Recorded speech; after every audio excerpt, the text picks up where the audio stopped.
Radio.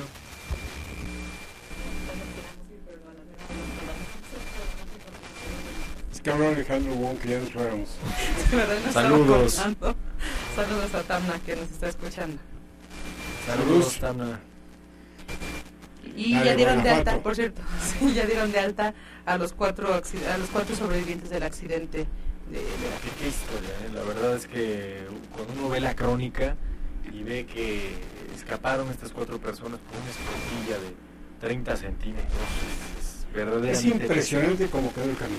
No, totalmente. Ya de ahí puedes sacar todas las conclusiones. Totalmente. Y digo, las crónicas que han estado surgiendo de estas 4 personas que ya dieron de alta, pues son totalmente desgarradoras, porque escucharon todo lo que pasó, vieron todo lo que sucedió. Y lucharon por su vida, a fin de cuentas, ¿no? A fin de cuentas, imagínense, ingeniero, creo que aquí se debe de poner más empeño en la situación de lo que ocurre con el transporte a nivel nacional, porque pues no es la primera vez que acontece. Y seguramente van a venir más si la propia Secretaría de Comunicaciones y Transportes, que es el área reguladora de esta situación, no hace algo para poder poner en orden al transporte público federal, y también pues un llamado para que las entidades federativas, en lo que compete a ellos, pues también los institutos estatales del transporte o las áreas encargadas del transporte público regularicen la situación del transporte, porque bueno, vemos cada cosa que al final de cuentas el más perjudicado es el usuario. Por supuesto. Y si usted hace rato comentó que Banamex vuelve a tener otro caso fuerte como el de Rafael. El fraude nuestro de cada día. El fraude. Oh, ya tenemos otro asunto. ¿Cómo está? No tan grande como el de 35 millones de dólares. Pues yo creo que eso sí amerita que los despachos de cobranza de Banamex le marquen a Amado Yáñez, ¿no?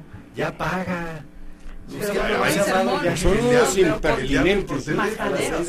Son impertinentes, majaderos. De todo. Y además molestan. Y a cualquier hora. Yo reconozco que muchas veces te puedes atrasar. Claro.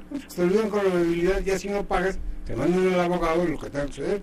Pero luego vemos casos como Cenografía, vemos casos como este asunto de OSA, creo que es la empresa, ¿no? Sí, pero además nos lo volvieron a decir desde Estados Unidos.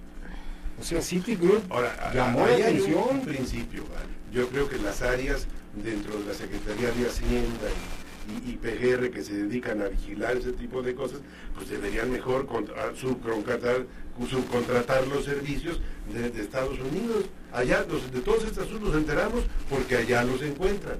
Aquí los pasan de noche. Pero aquí ni siquiera lo encontraron. Aquí les llamó la atención porque había un fraude en Banamex, que es un asociado de Citigroup. Yo no sé qué. Y hay áreas especializadas en eso. Todo un sistema con la ley contra el lavado, todo un sistema que pues, debería funcionar, y por lógica los primeros en enterarnos seríamos nosotros, pero somos los últimos. Y luego nos preguntamos, licenciado Pepe, Roberto, Carmen, ¿qué está pasando con la economía del país?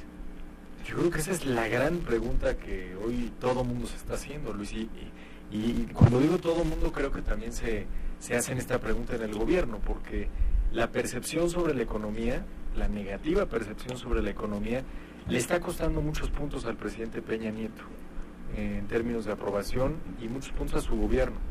Es decir, la imagen presidencial, el carisma de Peña, creo que está resistiendo y de su esposa, la percepción sobre el gobierno entero en función de la situación de la economía. ¿Qué sucede?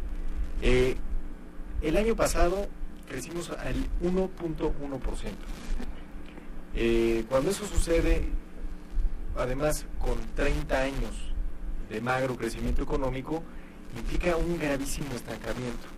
Y el estancamiento trae como consecuencia que el salario, para ponerlo en términos muy sencillos, alcance cada año para menos. Es decir, las cosas se encarecen y tú ganas lo mismo. Entonces, lo que estamos viendo ya es el cansancio social por una economía que promete mucho, por una economía de grandes discursos, de grandes reformas, de grandes potencialidades, en el campo energético, de telecomunicaciones, de infraestructura, pero que a la hora buena no acaba de despegar. Creo que el mejor ejemplo lo tenemos con el gasto. El gasto público es verdaderamente preocupante, que el año pasado, con un presupuesto pues nada despreciable de 4 billones de pesos, el argumento fue que el subejercicio, es decir, el dinero empezó a fluir hacia el segundo semestre del 2013, había generado un estancamiento momentáneo de la economía, que eso había tenido frenada a la economía, porque en efecto un gran importante del crecimiento es el gasto público. El problema es que presupuestamos muchos de los recursos del 2013 al 2014, es decir, tenemos una bolsota de dinero para gastar, y el problema es que vemos cómo el dinero ya se está ejerciendo, es decir, no ha pasado nada, y no pasa nada. Entonces, el problema... Y ya pasó el primer trimestre. Ya pasó el primer trimestre, pero además el problema nos lleva a algo más profundo que empiezan a señalar los analistas económicos, que es el tema de calidad de gasto. Si a ti te dan 100 pesos, pero te lo gastas en lo que sea, pues no estás ayudando en absolutamente nada a la producción o a la generación de empleos. Entonces, no solo se trata de gastarnos 4 billones cada año, el tema de calidad de gasto, que es algo que hemos platicado en la mesa, es importante, es decir, ¿se está invirtiendo en infraestructura o se nos está yendo a los gastos superfluos de una burocracia dorada?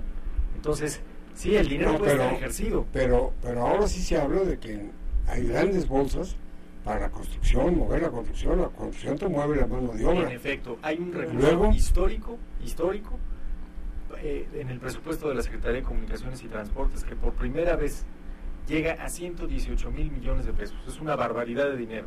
Para que tengamos una idea, Hidalgo tiene un presupuesto de 25 o 27 mil millones de pesos. Pero además, la Secretaría de Comunicaciones dice que ya lleva la parte proporcional ejercida. ¿Qué está sucediendo? ¿Qué está pasando?